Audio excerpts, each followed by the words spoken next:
හරි ළමයි. එතකොට අපි කලින් වීඩියෝ එකේදී කතා කරා ගම්මිතා සංස්ථිති නියමය. එතකොට චාලිතය ගැන එහෙම කතා කරලා අපි ඉවර කරා. දැන් අපි කතා කරන්න යන්නේ අද බල ගූර්ණය සහ බල සමතුලිතතාවය ගැන.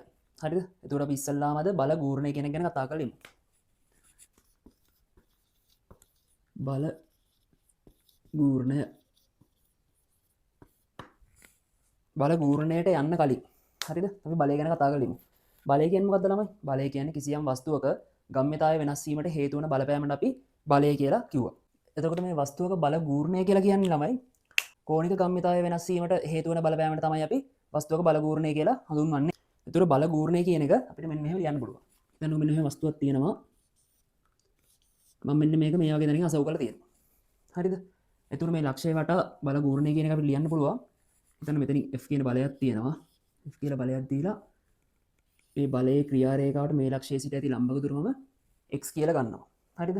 එතකොට බල ගූර්ණය කියන එක ලියන්න පුළුවන්. බල ගූර්ණය කියන එක ලියන්න පුළුවන්. මේ F බලයේ වතාවක් මේ ලක්ෂයේ සිට බලයේ ක්‍රියාරේඛාවට ඇති ලම්බක දුර x කියලා. හරිද? හරිනේ. ඒක බල ගූර්ණය ගැන අපිට කතා කරන්න තියෙන්නේ ඔන්න ඔය ටික. හරිද? ඊට පස්සේ අපි බල ගූර්ණයේ දිශාව ගැන කතා කරන්න යමු.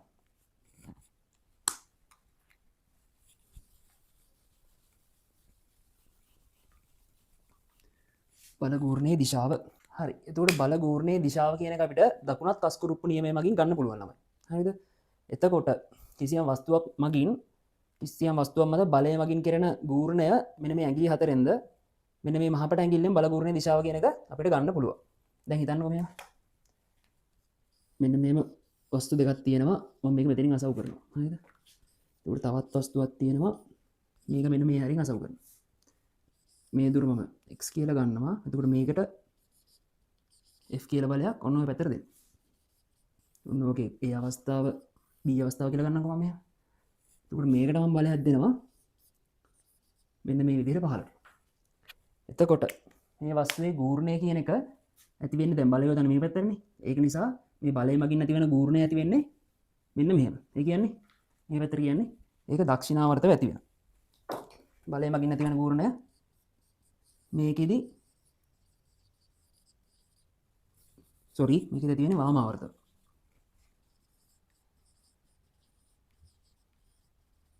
බලය මගින් ඇති වෙන ගූර්ණය දැන් බලය මේ පැත්තට නිසා මේක මගින් ඇති වෙන ගූර්ණය මෙන්න මේ පැත්තට මේ වාමාවර්තව ඇති වෙනවා. හරිද?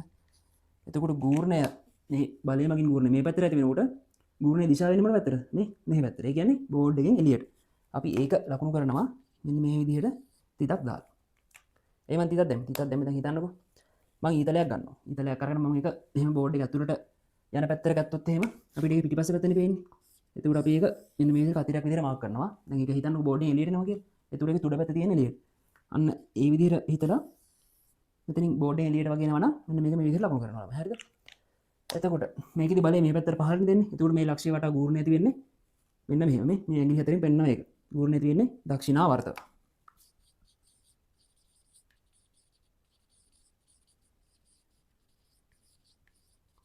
දක්ෂිනාවර්තව.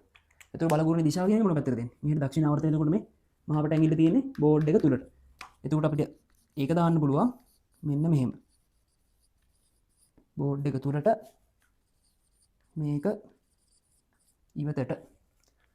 හරි. එතකොට බල ගූර්ණය කියන එක තව පොඩ්ඩක් ඔයාලට පැහැදිලි වෙන්න උදාහරණ ගණන් ටිකක් කරමු.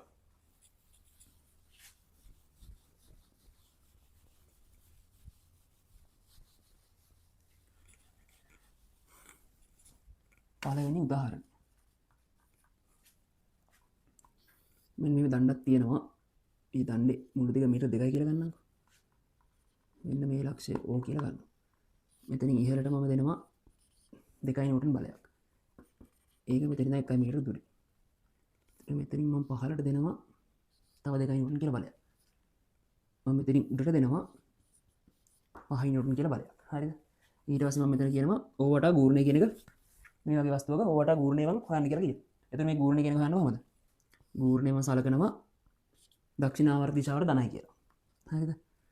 එතකොට බල ගූර්ණය O වටා දක්ෂිනාවර්තව දැන් මේ ඒ බලය මගින් මේ බලය උඩට. එතකොට ඒ බලය මගින් මෙහෙට ඇති වෙන්නේ වාමාවර්තව. ඒක නිසා ඒක ඍණ බලය නිවටන් 2යි ලක්ෂයේ සිට බලය ක්‍රියාරයකට ලම්බක දුර මීටරයයි. ඒක ඔන්න විදිහට ලියා ගන්න. ඊට පස්සේ 2යි නිවටන් බලය මගින් 2යි නිවටන් බලය මගින් වාමාවර්තය ඇති වෙනවා. ඒක තුර ධන කියලා අරගෙන බලය ක්‍රියාරයකට අදාළ ලක්ෂයේ සිට ඇති ලම්බක දුර 2යි මීටර. එතකොට ඒක මෙන්න මේ විදිහට ලියන්න පුළුවන්. එතකොට මෙතන මේක වාමාවර්තය තියෙන නිසා ඒක ඍණ කියලා ගන්නවා. ඊට පස්සේ මෙතන දුර කියන එක 2යි මීටර. පස්ස තවත් දෙක තුනේ සුළු කරන්න තියෙන්නේ. ඍණ 2යි මෙතන 4යි මෙතන ඍණ 10යි. එතකොට උත්තරේට එනවා ඍණ 2 ඍණ 6 ඍණ 6යි ඍණ 8යි නිව්ටන් මීටර කියලා. ඍණ කියන්නේ මේ ඕවට දක්ෂිණ අපි සලකුව දක්ෂිණ වර්ත ගුණය ඍණය කියලානේ. ඒ කියන්නේ ඕවට වාමාවර්ත ගුණය 8යි නිව්ටන් මීටර කියලා ගන්න පුළුවන්. හරිද? ඊට තව එකක් සාකච්ඡා කරමු. දෙක මේ ඕවට පහළට 2යි නිව්ටන් බලයක් ක්‍රියාත්මක වෙනවා. මම මේක 2යි මීටර කියලා ගන්නම්. දුර මෙතනින් බලයක් ක්‍රියාත්මක වෙනවා. ඉන්න මේ පැත්තට අංශක 45ක් ආනතව 2යි මූල 2යි. තව බලයක් දාගමු. තවත් එතනින් මේ දුර 1යි මීටර කියලා අපි ගමු. මේකෙ මුද්දාම මෙන්න මේ පැත්තට බලයක් ක්‍රියාත්මක වෙනවා. මෙතන කෝණය අංශක 45යි කියලා ගමු. මෙතන බලය 4යි මූල 2යි කියලා ගමු. හරිද? මම මේකෙත් කියනවා බල ගූර්ණය ඕවට හොයන්න කියලා. මම මේකේ දක්ෂිනාවර්තව සලකනවා මේකේ බල ගූර්ණය ඕවට. හරිද? අපි ඉස්සෙල්ලා මෙන්න මේ වගේ එකක් තිබ්බොත් එහෙම මෙන්න මේ බල දෙක ආනතව තියෙන බල දෙක විභේදනය කරලා ඉන්නවා. හරිද? ඒතර බලමු සිරස් විභේදනය කළා. මේක සිරස්ස ගත්තොත් එහෙම සිරස්ස ඉහළට වෙනවා. තිරස්ස මෙන්න මේ පැත්ත. එතකොට මේක 4යි මූල 2යි sin 45යි මේ පැත්තට ගත්තොත් 4යි මූල 2යි cos 45යි. ඒ කියන්නේ මේක සුළු කරාම 4යි නිව්ටන් කියලා එනවා. දෙකම අපි මේක විභේදනය කරමු. තුන මේක ඉහළට යන්නේ 2යි මූල 2යි sin 45 මෙහෙට ගත්තොත් එහෙම 2යි මූල 2යි cos 45 කියලා යනවා. තුන මෙතන 2යි නිව්ටන් මේකත් සුළු කරාම 2යි නිව්ටන් කියලා එනවා. හරිද? දැන් බලන්න ළමයි. එතකොට මෙතන මේ මෙන්න මේකයි මේ ඕ කියන එක හරහා යනවා නේද? අන්න එතකොට මේකේ පොයින්ට් එකක් මතක තියාගන්න ඔයා. අපි සලකන ලක්ෂයක් කරා කිසියම් බලයක් යනවා නම් අපි ඒකෙන් ඇති වෙන ගූර්ණය සලකන්නේ නැහැ ළමයි. හරිද? අපි එතකොට බලමු ඉතුරු ටික සලකලා ගූර්ණ ගන්න. එතකොට මේ ඕගෙන් මේකේ සිරස් විභේදනය කියන එක ගන්න පුළුවන්. ඒක ඉහළට නිසා ඇති වෙන වාමාවර්ත ගූර්ණයක්. එතකොට මම ඒක ඍණ කියලා අරගෙන එතන උත්තරය ඍණ 4නේ. ඍණ 4 මෙතන ලම්බක දුර 1 මීටර. එකතු කිරීම. මේ දෙක මගින් පහළට එන්නේ. හරිද? එතකොට අපි මේ දුර වෙනස් කරමු. මෙතනම 4යි කියලා දාගන්නවා. හරිද? එතන 4යි කියලා දාගෙන මෙන්න මේ දුර 2යි කියලා ගන්නවා. එතකොට මේක මගින් දෙකක් ඇති වෙනවා. දුර මේකෙත් මේක මගින් බලයක් ඇති වෙන්නේ මේක ඉහළට. ඒ කියන්නේ වාමාවර්තය. වාමාවර්තව 2 වතාවක් මෙතන 4යි. එතන මෙතනින් යනවා ඍණ 4ක් ධන 4ක් එතනින් එනවා ඍණ 8යි. මේකට මේක කැපිලා ගිහිල්ලා ඕවට දක්ෂිනාවර්ත ගූර්ණය ඍණ 8යි නිව්ටන් මීටර කියලා එනවා. ඒ කියන්නේ ඕවට වාමාවර්ත ගූර්ණය 8යි නිව්ටන් මීටර කියලා ගන්න පුළුවන්. හරිද? එතකොට බල ගූර්ණය ගැන කතා කරනකොට අපිට ඔය ටික තමයි කතා කරන්න තියෙන්නේ. එතකොට මේකේ තව එක ප්‍රධාන කරුණක් තියෙනවා. මම ඒක ඊළඟට කතා කරන්න යනවා. මේක මකා වෙනවා. හරි ළමයි. එතකොට අපි බල ගූර්ණයේ මූලික ටික කතා කරානේ. දැන් මම කතා කරන්න යන්නේ තව තියරි පාර්ට් එකක් ගැන. හිතන්නකෝ මෙන්න මේ බල පද්ධතියක් තියෙනවා. දන්න මත ක්‍රියාත්මක බල පද්ධතියක්. හරිද? පහළට 4 නිව්ටන් බලයක් ක්‍රියාත්මක වෙනවා. මෙතනින් උඩට 5 නිව්ටන් බලයක් ක්‍රියාත්මක වෙනවා. මෙතනින් තව 6 නිව්ටන් බලයක් ක්‍රියාත්මක වෙනවා කියලා ගමුකෝ. එතකොට මෙතනින් තව නිව්ටන් දෙකක බලයක් ඉහළට ක්‍රියාත්මක වෙනවා කියලා ගමු. මේ දුර මම ගන්නවා 1 මීටර කියලා. මේ දුරත් 1 මීටර. හරිද? එතකොට මේ ලක්ෂය මම ඕකේ ලකුණු කරගන්නවා. මෙතන ඉඳන් මෙතනත් 1 මීටර. මෙන්න මෙතන ඉඳලා මේ හරියටත් 1 මීටර. හරිද? එතකොට මේ වගේ පද්ධතියක් දීලා ඔයාලට කොයි වෙලාවක හරි මේ පද්ධතිය සම්ප්‍රයුක්තයේ ක්‍රියා කරන තැනට ඕසිට ඇති දුර හොයන්න කියලා කිව්වොත් අන්න ඒක පහසුවෙන් හොයාගන්න ක්‍රමයක් තමයි මම දැන් කියලා කියන්න යන්නේ. හරිද? ඒ කියන්නේ තියරි පාර්ට් එක. දැන් හිතන්න මේක සම්ප්‍රයුක්ත බලය r පහළට වෙනවා. ඕසිට x දුරකින් තියෙනවා කියලා අපි හිතමු. හරිද? එතකොට මේකෙන් කියන්නේ ළමයි මේ බල පද්ධතියේ එක් බලය මගින් නැති කරන ගූර්ණවල සම්ප්‍රයුක්තය මේ බල පද්ධතියේ සම්ප්‍රයුක්තය මගින් නැති කරන ගූර්ණයට සමානයි කියලා මේ තියරියෙන් කියනවා. හරිද? ඒක ලිව්වොත් එහෙම මෙන්න මෙහෙම. හරිද? ඕවට දක්ෂිනාවර්ත ගුරුණය සැලකමු. එක්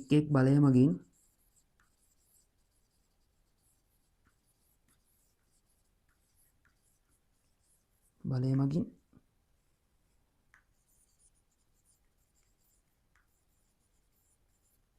ඇති කරන ගූර්ණවල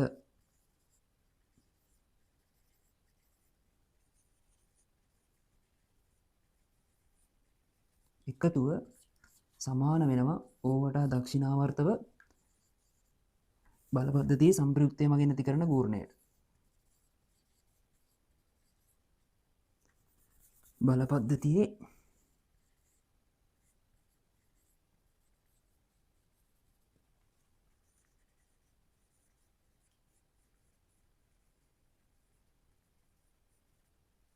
සම්ප්‍රයුක්තය මගින් වන ගූර්ණය.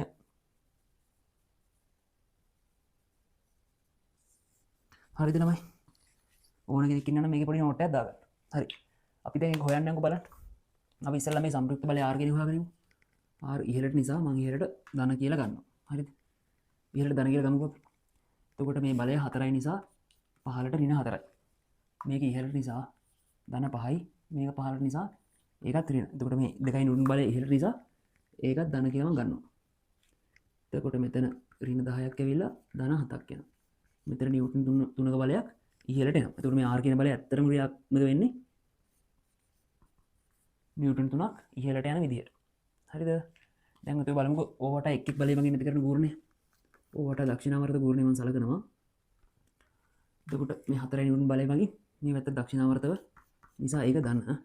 ඊට පස්සේ 5 නිව්ටන් මගින් වාමාවර්ත බලය ඇති කරන නිසා ඒක ඍණ වෙනවා. එතකොට 5 වරක් 2. එතකොට 6 නිව්ටන් බලය මගින් ඒ දක්ෂිනාවර්ත වනේ ඕසිට මීටර 3ක් දුරින් තියෙනවා. දෙක දෙවෙනි බලය නිසා ඉහළට මේක 2යි දිග 4යි. හරිද? සමාන වෙනවා සම්ප්‍රයුක්ත බලය මගින් ඇති කරන ගූර්ණයට. සම්ප්‍රයුක්ත බලයට ඇති ලම්බක දුර අපි x කියලා ගත්තා. ඒ දුර 3ක් කියලා මෙතන ඍණ වෙනවා බලය උඩට ක්‍රියාත්මක වෙන නිසා. හරිද? දැන් මේ සුළු කරමු. මෙතන 4 එනවා. එතකොට ඍණ 5 ධන 18 මෙතන 10 එන්නේ. 18 එතන ඍණ 8. එතකොට මේකට මේක කැපිලා ගිහිල්ලා මෙතන 4යි නිව්ටන් මීටර කීයක් එනවා. ඉතින් x බෙදීම 3 4 බෙදීම 3 මේක ඍණ නිසා මේක මෙන්න මේ පැත්තෙන් 4 බෙදීම 3යි මීටර දුරින් මෙන්න මේකේ සම්ප්‍රයුක්තය මෙන්න මේ පැත්තට වෙන්න ක්‍රියාත්මක වෙනවා. බලමු සුළු කිරීම හරිද කියලා. 4 වරක් 4යි 5 වරක් 2 10යි 6 වරක් 18යි. දැන් මේකට මේක කැපුණා. 4ක් ඉතුරු වෙනවා 4 බෙදීම 3. හරි ළමයි. එතකොට මොනයම් හෝ අවස්ථාවක මෙයාගේ බලපද්ධතියක් දීලා සම්ප්‍රයුක්තයට ඇති දුර කිසියම් ලක්ෂයක සිට ඇහුවොත් එහෙම මෙන්න මේ විදිහට මෙන්න මේක පාවිච්චි කරලා ඔයාලට ඉක්මනින් ඒකට උත්තරේ ගන්න පුළුවන්. හරි. අපි එහෙනම් ඊළඟ තීර පාඩයට යමු. හරි. එතකොට බල ගුරුණය ගැන කතා කරන්නේ. දැන් ඊට කතා කරන්න තියෙන්නේ බල යුග්මය ගැන.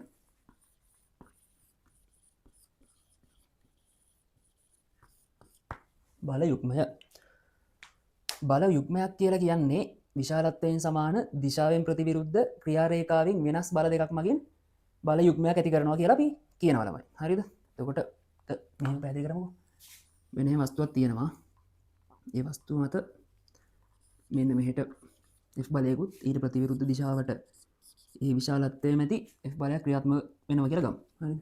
එතකොට මේක විශාලත්ව දෙක ගත්තොත් එහෙම එකිනෙක සමානයි. මේක F1 කියලා ගත්තොත් මේක F2 කියලා ගත්තොත් එහෙම මේක විශාලත්ව එකිනෙක සමානයි. මම මෙතන කේන්ද්‍රය O කියලා ලකුණු කරනවා. මේක M කියලා ගන්නවා. මේක N කියලා ගන්නවා. හරිද? දැන් එතකොට අපි ඉස්සෙල්ලාම මේ බල ගූර්ණය සඳහා ප්‍රකාශනයක් ගන්න මේ ඕවට තියෙන ගූර්ණ සලකමු. මම ගන්නවා ඕවට දක්ෂිනාවර්ත ගූර්ණය. හරිද? මේ F එක මගින් ඕවට ඇති වෙන්නේ දක්ෂිනාවර්ත ගූර්ණයක්. එතකොට F එක මීට මේ දුර OM ධන මේ F2 මතත් F2 මගින් වාමාවර්ත ගූර්ණයක් ඇති වෙන්නේ. ඒ කියන්නේ F2 වතාවක්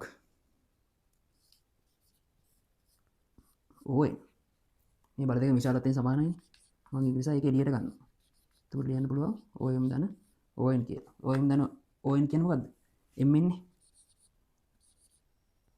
MN කියලා කියනවා මෙතන බලය කියන කියනවා හරිද එතකොට අපිට බල යුග්මය සඳහා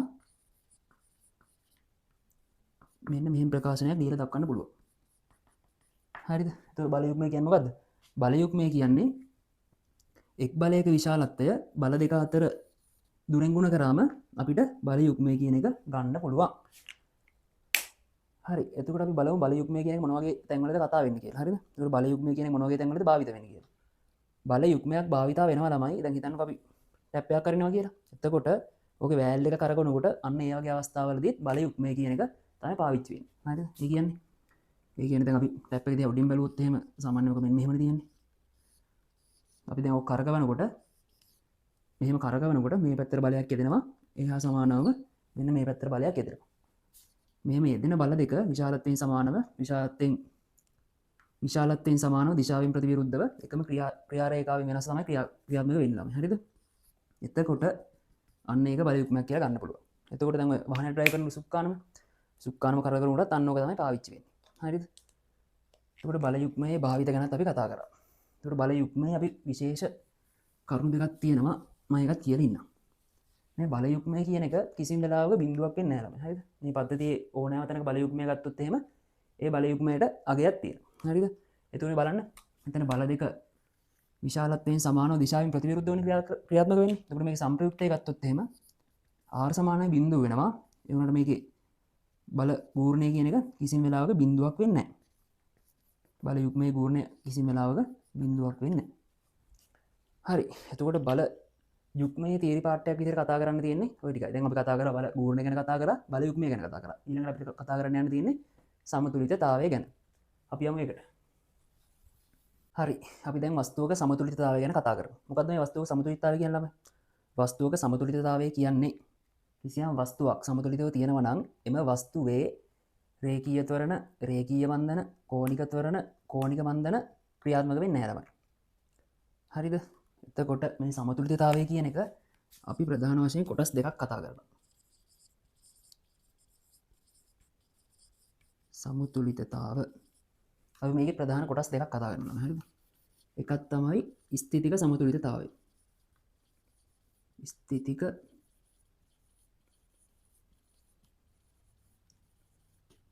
සමතුලිතතාවය අනික තමයි ගතික සමතුලිතතාවය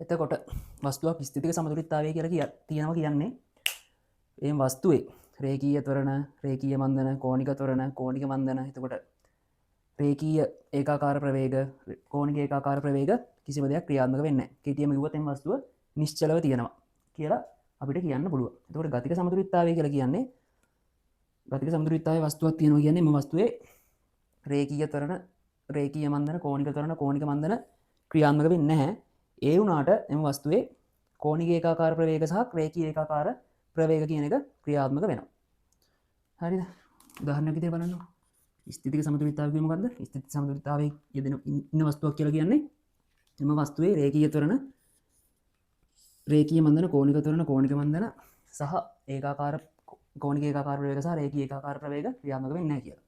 එතකොට මෙන්න මේ වගේ නිශ්චලව තියෙන වස්තුවක් අපි කියනවා සමතුලිතතාවය තියෙනවා කියලා. එතකොට ගතික සමතුලිතතාවය කියලා කියන්නේ අර ත්වරණ මුකුත් ක්‍රියාත්මක වෙන්නේ නැහැ.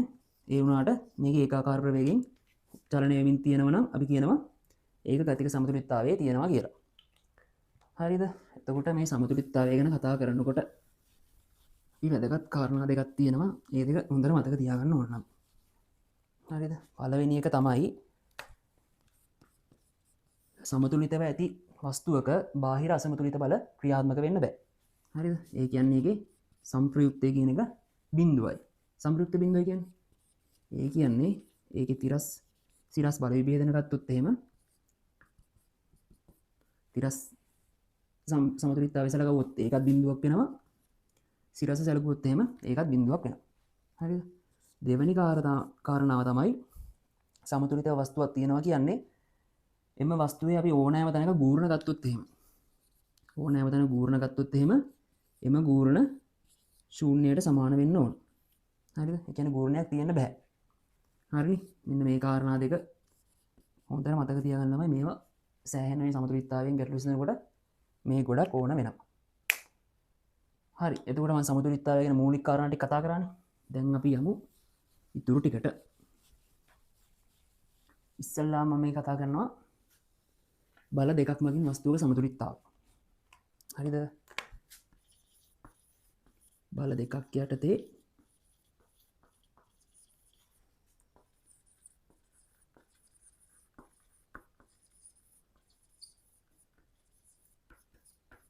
බල දෙකක් යටතේ සමතුලිතතාවය.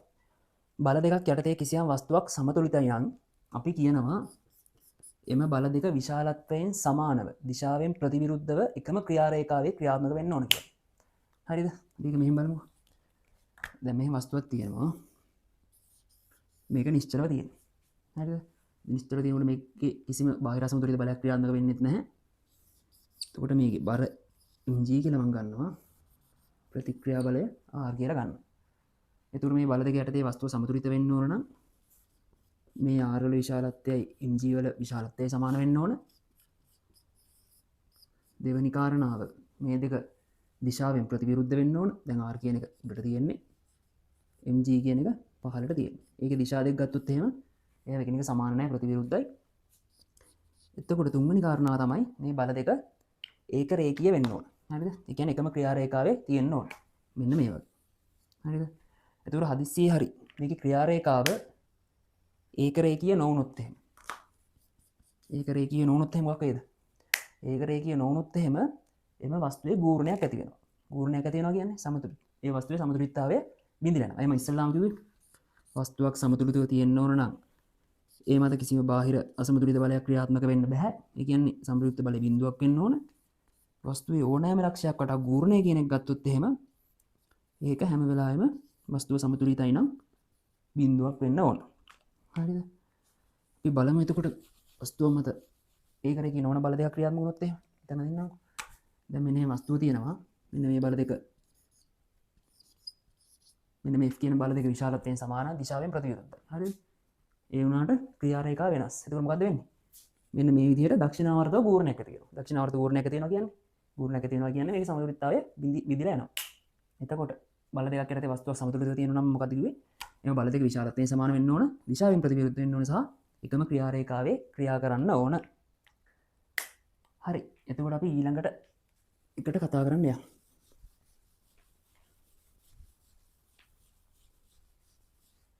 දැන් මම යනවා බල තුනක් යටතේ සමතුලිතතාවය ගැන කතා කරන්න. බල තුනක් යටතේ වස්තුවක සමතුලිතතාවය. හරිද? එතකොට මේක මම ප්‍රධාන කොටස් දෙකකට බෙදලා කතා කරනවා. සමාන්තර බල දෙකක් යටතේ තුනක් යටතේ සමතුලිතතාවය. ඊට පස්සේ අසමාන්තර බල තුනක් යටතේ සමතුලිතතාවය. අසමාන්තර බල තුනක් යටතේ සමතුලිතතාවය. මම මේ සමාන්තර බල තුනක් යටතේ සමතුලිතතාවයත් කොටස් දෙකකට කඩලා කතා කරනවා. ඒක තමයි එකම ලක්ෂයකින් බල තුන ක්‍රියාත්මක වන අවස්ථාව සහ එකම ලක්ෂයකින් ක්‍රියාත්මක නොවන අවස්ථාව කියලා. අපි ඉස්සල්ලාම මේ සමාන්තරය ගැන කතා කරලමුකෝ.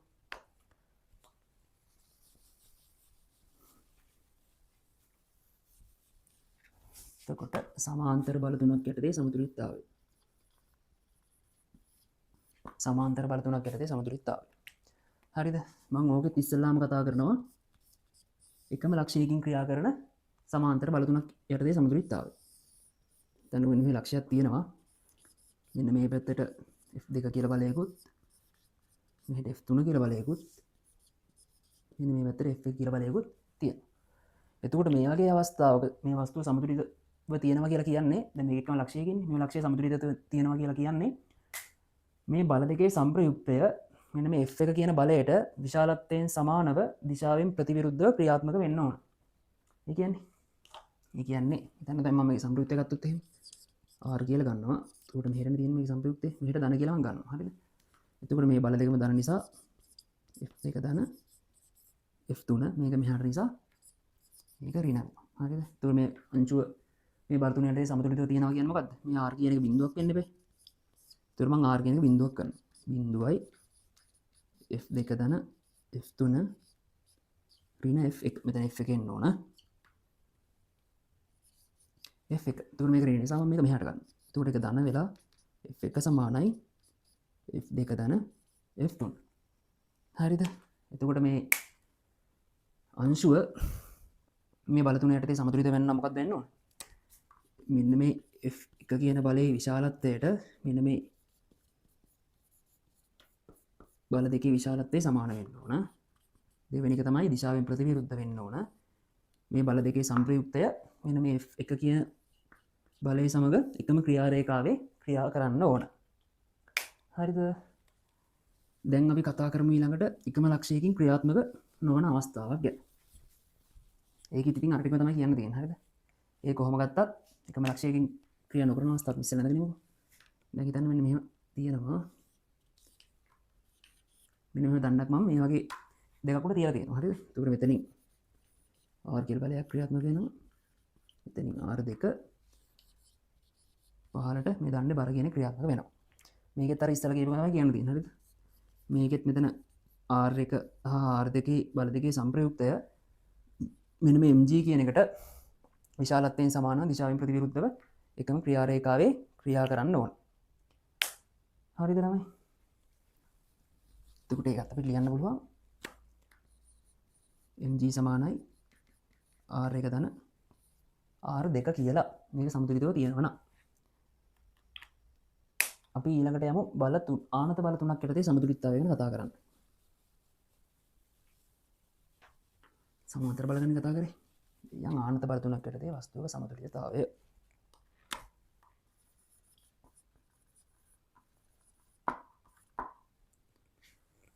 ආනත බල තුනක් යටතේ වස්තුවක සමතුලිතතාවය ගැන කතා කරනකොට ඒකෙදි කියන්න තියෙන්නේ බල දෙකක විශාලත්වය එහි තුන්වෙනි බලයට බල දෙකක විශාලත්වයෙහි සංප්‍රයුක්තය එහි තුන්වෙනි බලයට විශාලත්වයෙන් සමානව දිශාවෙන් ප්‍රතිවිරුද්ධව එකම ක්‍රියා රේඛාවේ ක්‍රියාත්මක වෙන්න ඕන.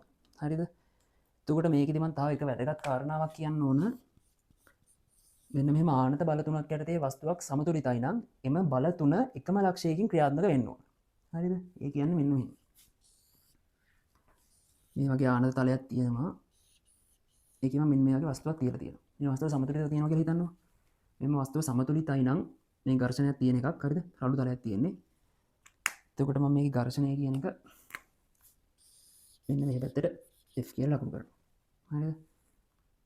මේකේ බර කියන එක හරි මැදින් mg කියලා ලකුණු කරනවා.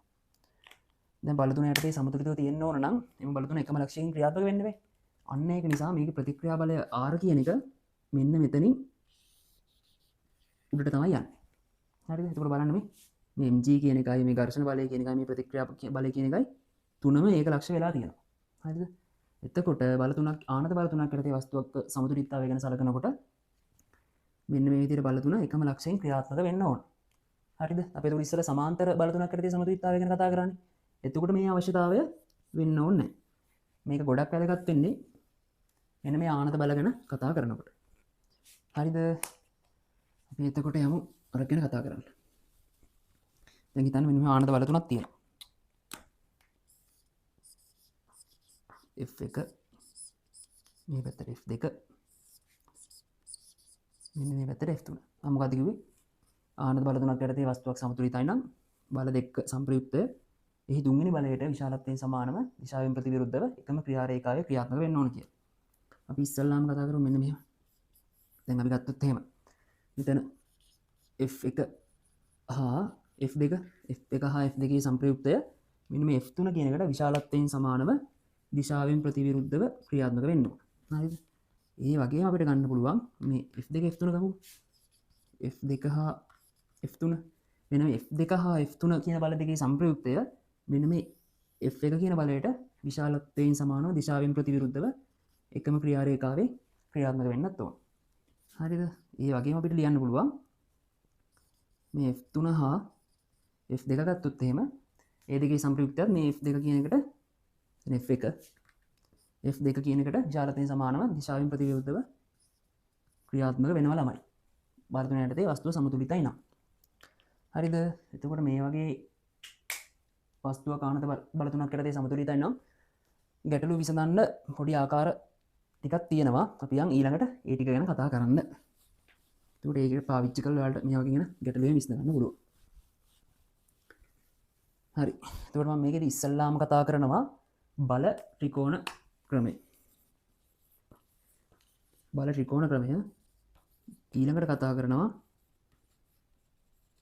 ලාමීගේ ප්‍රමේය ගැන. ඊට පස්සේ කතා කරනවා ඔයාලා අහලා තියෙන විභේදන ක්‍රමය ගැන. ඒතුරු මෙන්න මේ තුනම පාවිච්චි කරලා බල තුන යටතේ සමතුලිත අවස්ථාවක මොකක් හරි ඔයාලට එක්ක බලයක් හරි එතකොට ඒ බල තුනේ කිසියම් ඇන්ගල් එකක් හරි ගන්න දුන්නොත් එහෙම තීර කෝණයක් හරි මේ වගේ කෝණ මොකක් හරි ගන්න දුන්නොත් එහෙම ඔයාලට මේ තුන පාවිච්චි කරලා ලේසියෙන්ම ඒ ටික හොයාගන්න පුළුවන් ළමයි. හරිද? අපි එතකොට ඉස්සල්ලාම යමු බල ත්‍රිකෝණ ප්‍රමේයට.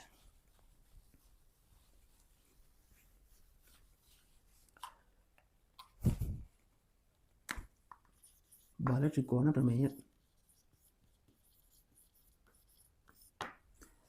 එතකොට මේකෙදි කියන්නේ ආනත බල තුනක් විශාලත්වය සහ දිශාව අතින් ත්‍රිකෝණයක අනුපිළිවෙලින්ගත් පාද තුනක් ඔස්සේ නිරූපණය කළ හැකි නම් එම බල තුන යටතේ එම වස්තුව සමතුලිතයි කියලා කියනවා. හරිද?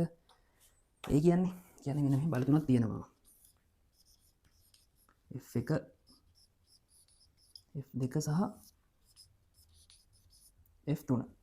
එතකොට මේ බල තුන විශාලත්වය හා දිශාව අතින් ත්‍රිකෝණයක අනුපිළිවෙලින්ගත් පාද තුනක් ඔස්සේ නිරූපණය කළ හැකි නම් අපිට කියන්න පුළුවන් එම බල තුන යටතේ එම වස්තුව සමතුලිතයි කියලා.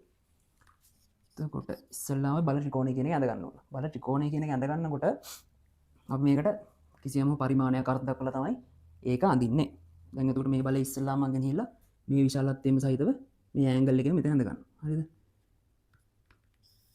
මොකද්ද මම අඳගත්තේ? F2.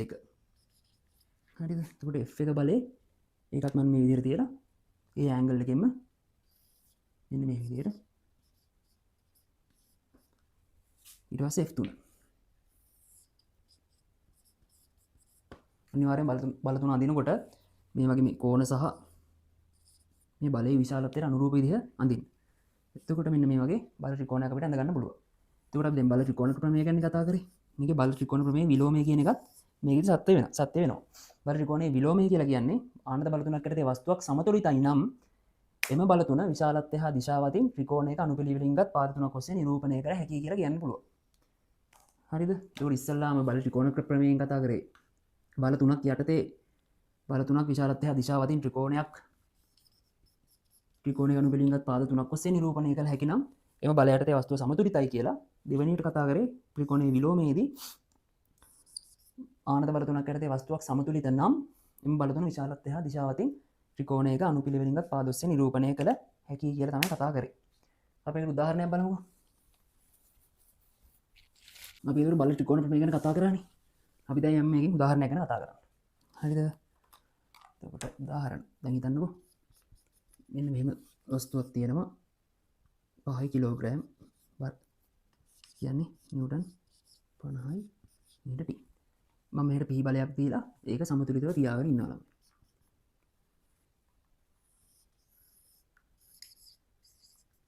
මෙහෙට බර ලකුණු කරා P බලයක් දෙනවා. ඒක නිව්ටන් 20යි කියලා ගමු. P බලයක් දෙනවා 20 නිව්ටන්. හරිද? 20 නිව්ටන් බලයක් දීලා ආතති බලය T.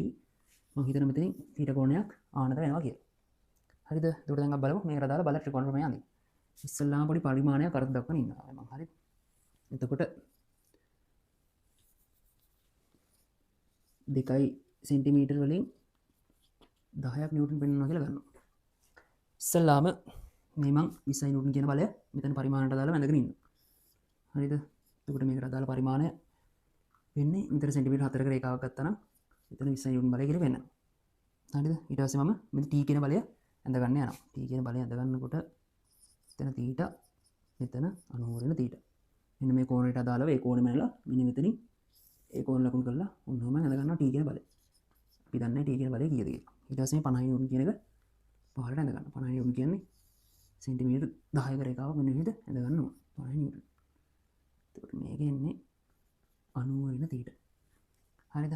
එතකොට එක්කෝ මේ T කියන බලය මෙන්න මේක මැනුවල් හොයාගන්න පුළුවන්. එහෙම නැතුනොත් ඔයාලට sin theta cos theta පාවිච්චි කරලා ඔය t කියන එක ලේසියෙන්ම හොයාගන්න පුළුවන්. හරිද? ඒකට මේකට වඩා ලේසි අපිට ලාමීගේ ප්‍රමේයෙන් ගැටලු විසඳනකොට. අපි ඒක ගැන කතා කරමුද?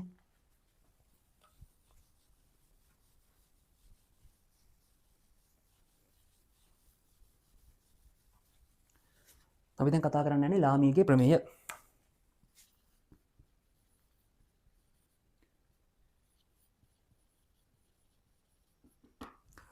මේකෙන් කියන්නේ ආනත බල තුනක් යටතේ කිසියම් වස්තුවක් සමතුලිතයි නම් එක් බලයක විශාලත්වය අනිත් බල බල දෙක අතර කෝණයේ sin අගය දරන අනුපාතය නියතයක් කියලා කියනවා. හරිද? ඒ කියන්නේ يعني හිතන්නකෝ මෙන්න මෙහෙම බල තුනක් තියෙනවා.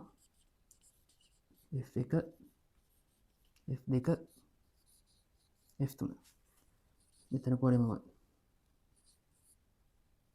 alpha gamma theta කියලා ලකුණු කරා හිතන්නකෝ. එතකොට මේකෙන් කියන්නේ මෙන්න මේ එක් බලයක විශාලත්වය අනිත් බල දෙක අතර කෝණයේ sin අගයට දරන අනුපාතයේ නියතයක් යනවා කියලා කියන්නේ. එතකොට අපිට ඒක ලියන්න පුළුවන්. ඉස්සල්ලාම f1 ලිව්වා. ඒකට ඉස්සරහින් තියෙන කෝණයේ sin අගය කියන්නේ sin gamma සමානයි. එතන f2 ලිව්වොත් එහෙම f2 sin ඊට ඉස්සරහින් තියෙන කෝණය සමානයි f3 ලිව්වොත් එහෙම ඒකට ඉස්සරහින් තියෙන කෝණයේ sin අගය. මෙන්න මේ විදිහට ලාමීගේ ප්‍රමේය කියන එකට අපිට ගන්න පුළුවන්. හරිද? එතකොට ඔගේ කතා කරන්න තියෙන්නේ එච්චරයි. අපි ඔගේ උදාහරණ කතා කරමු. ඊළඟට විභේදන ක්‍රමයක් ඉවර වෙලා.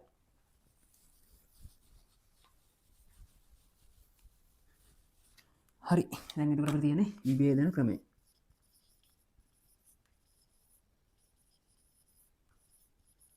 මේක නම් දන්නවනේ. මේක කියන්නේ F1 F2 F3.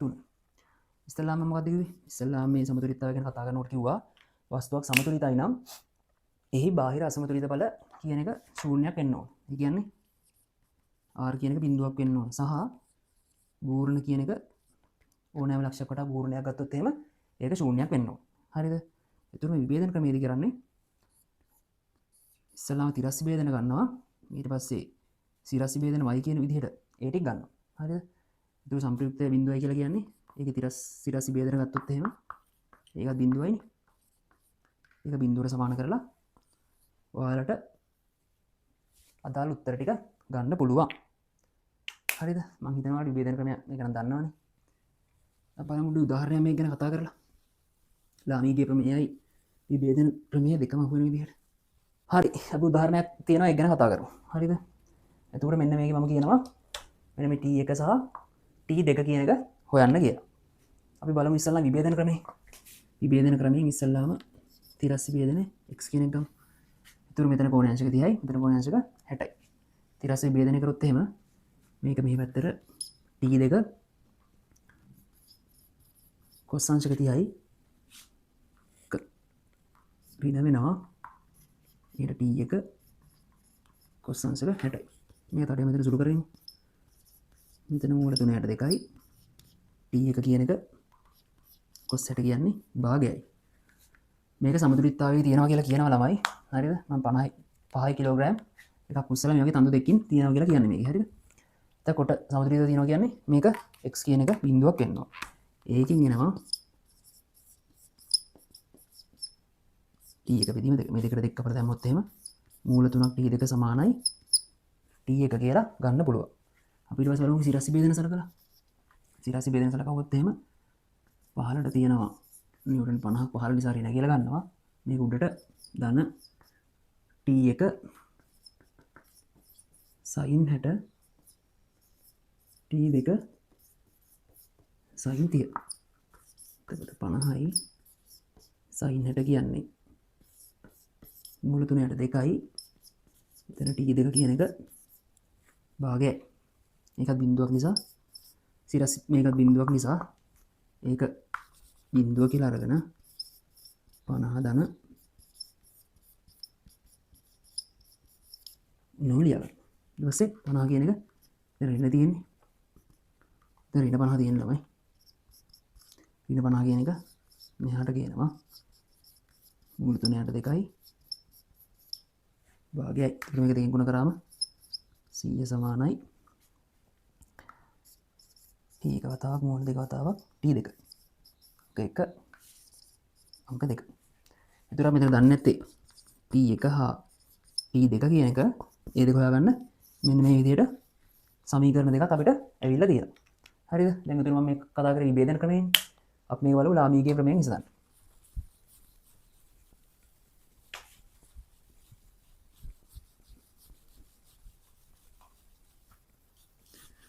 ලාමීගේ ප්‍රමේයෙන් විසඳනකොට.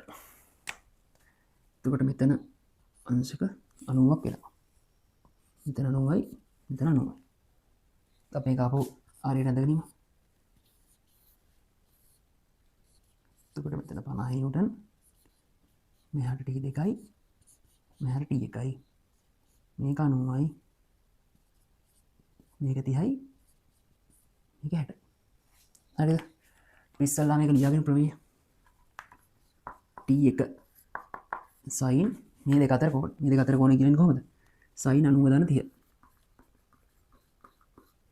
ඊට පස්සේ t2 ගත්තොත් එහෙම sin ගත්තා t2 කට ඉස්සරහින් තියෙන කෝණ. ඒ කියන්නේ sin 90 දාන 60 කියන එක. 90 දාන 60 සමානයි මෙතන 50ට ඉස්සරහින් තියෙන්නේ sin 90. sin 90. මම ඒක දෛශික වල කිව්වා මෙන්න මේ වගේ සුළු කරන විදිය. මම ඒක දැන් මෙතන කියන්නේ නැහැ. කෙලින්ම සුළු කරගෙන එනවා. t එක සමානයි මේක ගත්තොත් එහෙනම් අපිට ලියන්න පුළුවන් cos 30 සමානයි t2 මෙතන cos 60 සමානයි 50 sin 90 කියන්නේ එකයි. එතකොට මේකෙන් අපි ලියන්න පුළුවන් තව සුළු කරගෙන ඉමු. t1 cos 30 කියන්නේ මූල 3 යට 2යි සමානයි cos 60 කියන්නේ භාගයයි එතන 50යි. එතකොට මේක තවත් සුළු කරොත් එහෙම 2යි t1 මූල 3 සමානයි t2 සමානයි 50. හරි. එතකොට මේකෙන් අපි ඉස්සලාව ගන්න පුළුවන් t2 කියන එක. t2 50යි. එතකොට t2 කට උත්තරයක් එනවා නිව්ටන් 25යි කියලා. ඊට පස්සේ දෙවාරයක් t1 මූල 3යි සමානයි 50. ඔක සුළු කරාම එනවා 25යි t1 සමානයි 25යි මූල 3යි නිව්ටන් කියලා. හරිද? එතකොට දැක්කනේ මම හිතනවා ඔයාලට තේරෙන්න ඇති කියලා සහ මම ඔයාලට කියලා දුන්න ක්‍රම දෙක ඔළුවට යන්න ඇති කියලා හිතනවා.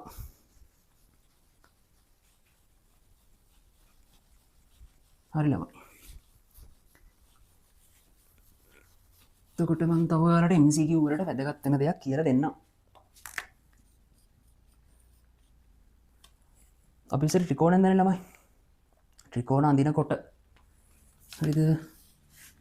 මම දෙනවා 10 cm CA 3 cm AB 2 cm BC පාදය කියලා අරගෙන ත්‍රිකෝණයක් අඳින්න දෙනවා.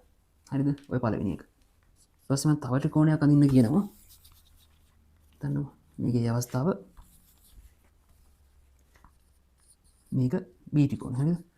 B ත්‍රිකෝණෙදී අඳින්න කියනවා CA කියන එක 10ක් කියලා අරගෙන AB කියන එක 6ක් cm කියලා අරගෙන මේක 7ක් cm කියලා අරගෙන BC කියන එක අඳින්න කියනවා.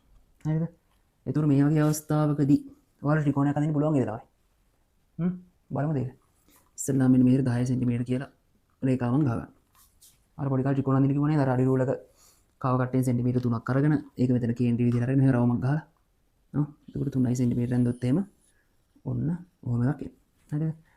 ඊට පස්සේ ඊළඟට 2 cm උත් අර විදිහට කව කට්ටෙන් මෙන්නොත් එහෙම මෙන්න මේ දෙකක් කියලා ගත්තොත් එහෙම මෙන්න මෙහෙම 2 cm කියලා එන්නේ. ඒතර මේ වගේ අවස්ථාවක මේ ත්‍රිකෝණයක් අඳ ගන්න පුළුවන්ද? බෑනේ. අඳ ගන්න බෑනේ. ඒතර බලන්න මේ දෙවෙනි අවස්ථාව. දෙවෙනි අවස්ථාවේදී ගත්තොත් එහෙම මේකේ ත්‍රිකෝණයක් අඳ බලමු. 10යි. මම 1 2 3 4 5 මේ විදිහට ලකුණු කරලා ඉන්නම්කෝ. එතකොට ඉස්සෙල්ලාම 6 cm දිග වෙන්න මේක පාදයක්. ඉස්සෙල්ලාම කව කට්ටෙන් 6 cm අඩුලෙන් 6 cm මැනගෙන කව කට්ටෙන් මෙහෙම දාගන්න. 1 2 3 4 5 6. නොමෙන්දා ඊළඟ එක 7යි. 1 2 3 4 5 6 7. හරි තුර මේ වගේ අවස්ථාවකදී ත්‍රිකෝණයක් කියන එකක් අඳින්න පුළුවන්. ඒතකොට මේකෙදි බලන්න ළමයි. දැන් අපිට ත්‍රිකෝණයේ විශාලම පාදය එන්නේ මේකේ 10 cm කියලා. මේකෙත් එන්නේ 10 cm කියලා. එතකොට මේ දෙක එකතු කරලා බලන්න මේ දෙකනේ කුඩා පාද දෙක AB සහ BC පාද දෙක. එතකොට AB ධන BC කියන එකතු කරොත් එහෙම AB ධන BC කියන එක එකතු කරොත් එහෙම මට එන්නේ 5 cm කියලා. හරිද? CA කියන එක එනවා 10 cm කියලා. එතකොට මේ අවස්ථාවේදී අපිට ත්‍රිකෝණයක් අඳගන්න පුළුවන් වුණා. බෑනේ. බැරි වුණා. නේ? එතකොට දෙවෙනි අවස්ථාවට මේකේ CA 10 cm හරිද? AB ධන BC කියන එක එනවා 13 cm කියලා. මේ අවස්ථාවේදී අපිට ත්‍රිකෝණයක් අඳගන්න පුළුවන් වුණා. නේ? එතකොට මට මෙහෙම කියන්න පුළුවන්. ත්‍රිකෝණයක විශාලම පාදය එහි කුඩාම පාදයේ පාද දෙකේ එකතුවට වඩා කුඩයි නම් කියන්නේ CA කියන එක විශාලයි මෙතන AB ධන BC ට වඩා. ත්‍රිකෝණයේ විශාලම පාදය එහි කුඩාම පාද දෙකේ එකතුවට වඩා විශාලයි නම් අපිට ත්‍රිකෝණයක් අඳින්න බෑ. හරිද? ඒක මේකෙන් කියන්න පුළුවන් ත්‍රිකෝණයක විශාලම පාදය එහි ඉතිරි කුඩා පාද දෙකෙහි එකතුවට වඩා කුඩයි නම් අපිට ත්‍රිකෝණයක් අඳගන්න පුළුවන් වුණා. ඒ කියන්නේ CA කියන එක කුඩයි AB ධන BC කියන එකට වඩා. හරිද? එතකොට මම අර ඉස්සෙල්ලා බල ත්‍රිකෝණ ප්‍රමේය ගැන කිව්ව නේද? අන්න ඒකත් පාවිච්චි කරලා මට කියන්න පුළුවන් කිසියම් බල තුනක් මගින් පද්ධතියක් සමතුලිත වන අවස්ථාවක එහි විශාලම බලය කුඩාම බල දෙකෙහි එකතුවට වඩා විශාලයි නම් එම බල තුන යටතේ එම වස්තුව සමතුලිත වෙන්නේ නැහැ. හරිද? එතකොට දෙවෙනි එකම කියනවා බල තුනක් යටතේ වස්තුවක් සමතුලිත අවස්ථාවක එහි විශාලම බලය එහි ඉතිරි බල දෙකෙහි එකතුවට වඩා කුඩයි නම් අන්න ඒ වගේ අවස්ථාවක එම පද්ධතිය සමතුලිතයි කියලා කියන්න පුළුවන්. හරිද? දැන් එතකොට සමහර MCQ ප්‍රශ්න දෙනවා නිකන් මෙන්න මෙහෙම 10 3 2 10 7 6 එතකොට 10 5 5 උන්නම MCQ දීලා මේ මොන බල යටතේද මේ වස්තුව සමතුලිත වෙන්නේ නැත්තේ කියලා අහනවා. හරිද? එතකොට කරන්න තියෙන්නේ විශාලම බල පැත්තක තියලා ඉතුරු බල දෙක එකතු කරලා බලන්න. හරිද? දැන් මෙතන 5ක් නෙන්නේ. මේ 5 කියන එක 10ට වඩා කුඩයි. ඉතුරු මේ බල යටතේ මේ වස්තුව සමතුලිත වෙන්නේ නැහැ. හරිද? මෙතන ගත්තොත් එහෙම විශාල වෙනවා. හරිනේ? එතකොට විශාලයි කියන්නේ මේ බල තුන යටතේ මේ වස්තුව සමතුලිතයි. දැන් මෙතන ගත්තොත් එහෙම 10 සමානයි මේ දෙකේ එකතුවට වෙලා. හරිද? මේ දෙක එකතුව මේකට සමානයි. ඒ කියන්නේ මේ දෙක මෙහෙ තියෙනවා මේක මෙහෙට තියෙනවා. ප්‍රශ්නේ නැහැ නේ. මේ බල තුන යටතේ මේ පද්ධතිය සමතුලිතයි. හරිද? මේක හොඳ MCQ පොයින්ට් එකක්. ඔව් ගොඩ පාස්සේ පස්සලා එහෙම මෙන්න මෙහෙම දීලා මේ බල තුන යටතේ වස්තුව සමතුලිත වෙන්නේ මොන වගේ අවස්ථාවකද කියලා එහෙම අහලා දෙනවා. හරිද? ඒතකොට මේක චුට්ටක් ඔයාලා මතක තියාගන්න. හරි. එතකොට බල තුනක් යටතේ සමතුලිතතාවය ගැන අපි කතා කරා. දැන් අපිට තියෙන්නේ බල කිහිපයක් පද්ධතියක් මත ක්‍රියාත්මක වන අවස්ථාවකදී එහි සමතුලිතතාවය ගැන කතා කරා. ඊයන් එක කලින් කතා කරන්න. එතකොට බල කිහිපයක් ඇති විට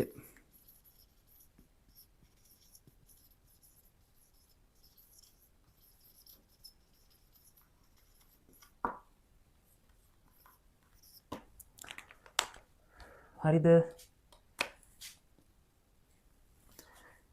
මේකෙත් මම ප්‍රධාන ක්‍රමයන් දෙකක් ගැන ඔයාලට කියලා දෙනවා. එකක් තමයි බල බහුවශ්‍ර ක්‍රමය. අනිත් එක තමයි ඔයාලා දන්න විභේදන ක්‍රමය කියන එක. විභේදන ක්‍රමය ගැන ඉස්සෙල්ලා කතා කරලා ඉන්නම්කෝ. මෙන්න මේ වගේ F1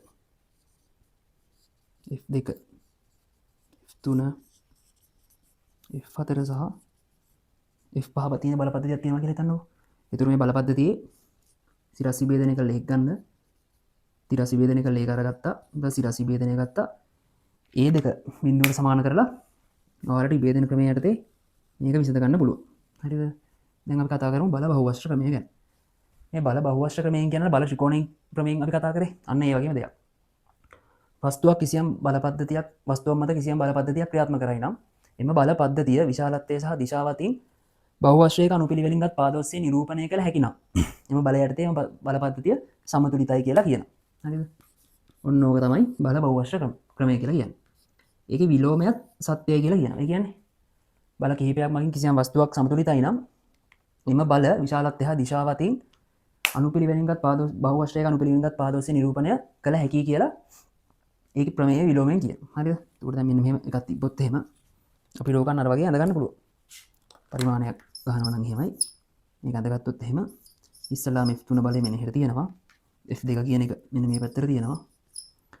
F1 ගෙදීම උඩට තියෙනවා. ඊට පස්සේ F2 කියන බලය මෙන්න මේ පැත්තට තියෙනවා. F5 කියන එක මෙන්න මේ පැත්තට තියෙනවා. හරිද? මොකද්ද මම කිව්වේ බල බහුවශ්‍ර ප්‍රමේයයට බල පද්ධතිය විශාලත්වය දිශාව අතින් බහුවශ්‍රයක අනුපිළිවෙලින්ගත් පාදෝෂය නිරූපණය කළ හැකි නම් එම බල පද්ධතිය යටතේ එම වස්තුව සමතුලිතයි කියලා කියනවා. හරිද? ටිකක් බලමු මෙන්න මේ මම මේකට A B C D E කියලා ගන්නවා. හරිද? එතකොට මම මේ සංප්‍රයුක්ත R කියන එක ලියනවා. AB ධන BC ඊට පස්සේ CD ඊට පස්සේ DE ධන EA මේකට සුළු කරමු. එතකොට මෙතන එනවා AC කියලා එකක් ධන මේ දෙක ගත්තා මේ දෙක ගමු. මෙතන එනවා CE මෙතන එනවා EA මේ දෙක සුළු කරමු. එතකොට මෙතන යනවා CTC තියෙනවා AE එකක් මෙතන E එතන එතකොට මේක සුළු කරාම AA එනවා. එතකොට R කියන එක බිඳුවක් වෙනවා. හරිද? එතකොට බල සමතුලිතතාවය ගැන අපිට ඔය ටික තමයි කතා කරන්න තියෙන්නේ ළමයි. තව එකම එක තියරි පාර්ට් එකක් තියෙනවා. අපි යමු ඒක ගැන කතා කරලා ඉන්න. මේකෙදි කතා කරන්නේ සමතුලිතතාවයේ විවිධ අවස්ථා ගැන.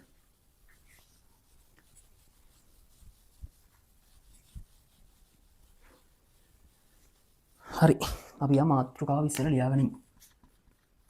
සමතුලිතතාවයේ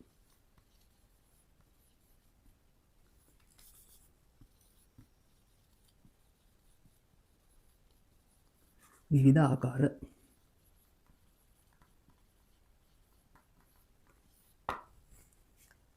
හරි ළමයි. එතකොට අපි මේකේ අවස්ථා තුනක් ගැන කතා කරනවා. එකක් තමයි ස්ථායී සමතුලිතතාවය. අනික තමයි අස්ථායී සමතුලිතතාවය. අනිත් එක තමයි උදාසීන සමතුලිතතාවය.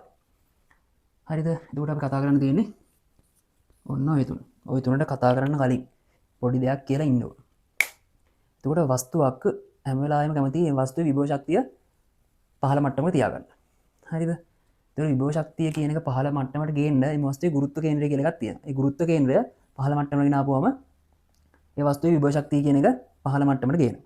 අන්න ඔය විභව ශක්තිය වෙනස් වීම මත තමයි මෙන්න මේ සමතුලිතතාවය ආකාර තුනකට අපිට පැහැදිලි කරන්න පුළුවන්. එකක් තමයි ස්ථායී, අනික අස්ථායී, අනික උදාසීන සමතුලිතතාවය කියලා. හරිද? එතකොට මේ වස්තුවක් තියෙනවා. මෙන්න මේ වස්තුවේ ගුරුත්ව කේන්ද්‍රයේ පිහිටීම මත වස්තුවේ විභව ශක්තිය කියන එක වෙනස් වෙනවා. හරිද? එතකොට වස්තුවක් කැමති සාමාන්‍ය විභව ශක්තිය කියන එක පහළ මට්ටමක සෑම වෙලාවෙම තියාගන්න. මේ පහළ මට්ටමක තියාගන්න ඕන මේ වස්තුවේ මෙන්න මේ ගුරුත්ව කේන්ද්‍රය කියන එක පහළ මට්ටමක තියාගන්න ඕන. හරිද? එතකොට අපි මේ තුන ගැන වෙන වෙනම කතා කරමු. පළවෙනි එක ස්ථායී සමතුලිතතාවය. ස්ථායී සමතුලිතතාවය. දෙක අස්ථායී සමතුලිතතාවය.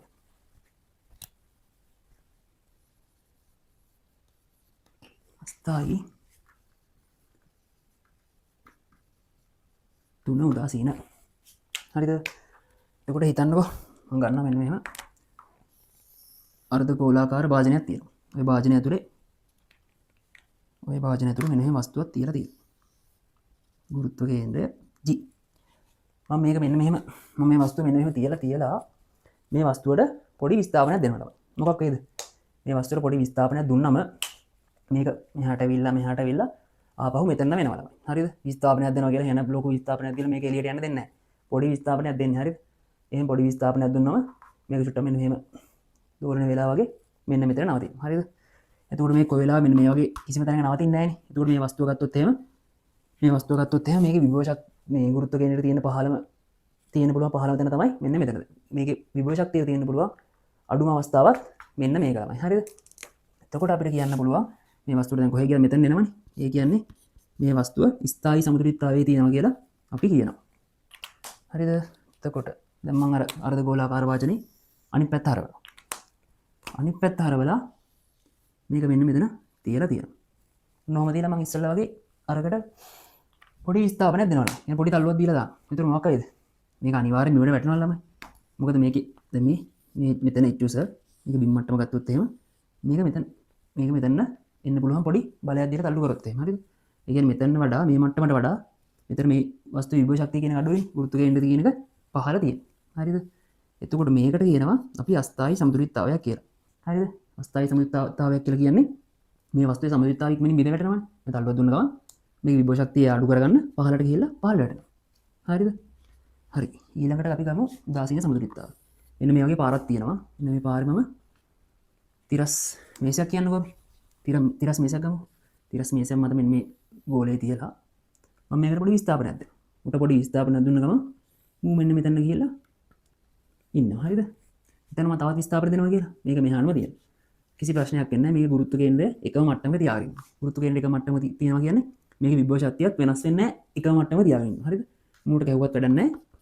මූ හැම වෙලාවෙම මේ විභව ශක්තිය එකම මට්ටමේ තියාගෙන ගුරුත්ව කේන්ද්‍රය කියන එකත් එකම මට්ටමේ තියාගෙන මේ මෙතනම චලිත වෙවි ඉන්නවා. මේ වගේ අවස්ථාවකට අපි කියනවා උදාසීන සමතුලිතතාවයක් කියලා. හරිද? එතකොට මම තව ටිකක් පැහැදිලි කරන්නම්කෝ.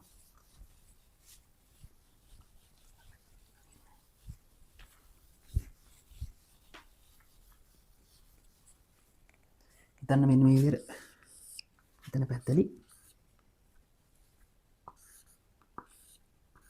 එන්න මෙහෙම වාචනයක් තියෙනවා කියලා. හරිද? එතකොට ඔය ගුරුත්ව කේන්ද්‍රය හිතමු අපි මේ වගේ තැනක තියෙනවා කියලා. එතකොට මම මේකට උඩින් පොඩි විස්ථාපනයක් දෙනවා. පොඩි එකක් ලොකුවට දෙන්නේ නැහැ. පොඩි විස්ථාපනයක් දෙනවා. එතකොට මේක මෙන්න මේ එක්ක කඩි ටික ඇඳලා පෙන්නන්නම්කෝ. මෙන්න මේ වගේ තැනක තියලා මේක චුට්ටක් මෙන්න මෙහෙම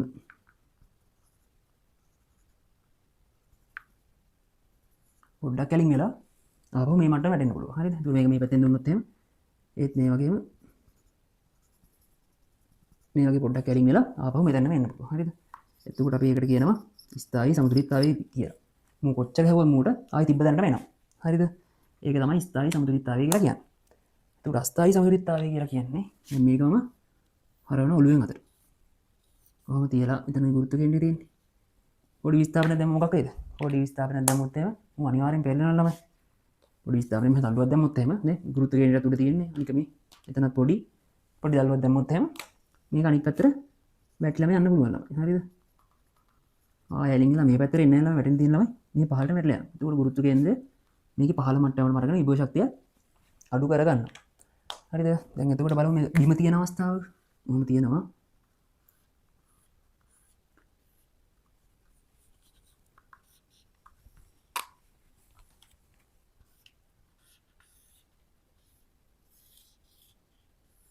මෙන්න මේ වගේ අවස්ථාවක් සලකන්න. ඔන්න ඔය අවස්ථාවක් සලකලා ඔය වගේ තියෙන අවස්ථාවක් සලකලා මම මේකට විස්ථාපනයක් දෙනවා. විස්ථාපනයක් දුන්නා මොකක් මොන හරි වේද? මේව තල්ලුවක් දාගෙන ගියොත් මූ මෙහෙම දිගටම තල්ලු වෙවි යයි. හරිද?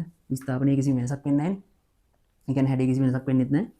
මූ මේ විදිහටම පොඩ්ඩක් මෙහෙම ඉස්සරහට යයි. හරිද? ඒ කියන්නේ ගුරුත්ව කේන්ද්‍රය කියන එක මෙන්න මේ මට්ටමේ හැම වෙලාවෙම තියාගෙන ඉඳි. අන්න ඒ වගේ අවස්ථාවකට අපි උදාසීන සමතුලිතතාවය කියලා කියනවා. හරි. එතකොට අපි බල ගූර්ණය ගැන බල යුග්මය ගැන සහ බල සමතුලිතතාවය ගැන කතා කරන්න තියෙන තියරි පාර්ට් ටික කතා කරා. එතකොට ඔයාලා හැමදාම කියනවා කියන්න තියෙන්නේ මේ වීඩියෝ එක බලලා ඔයාලා මේ පාර්ට් එකට අදාළ ඔය පේජ් රිපෝට් වල එහෙම තියෙනවනේ පාඩම් වෙන් කළාම MCQ ඒ ටික කරලා ඔයාලා මේ ටික හොඳටම පුළුවන් කරගන්නවා. මේක නම් ලොකු දෙයක් නෑ නේ මේක. ඇත්තටම මේක ලේසි ටිකක් හරියද? එතකොට මේකේ ලකුණු ටික ඔයාලට ඔක්කොම ගන්න පුළුවන් මේ පාඩමේ එන ප්‍රශ්න වලට. හරි. එහෙනම් අපි ඊළඟ වීඩියෝ එකෙන් හම්බ වෙමු.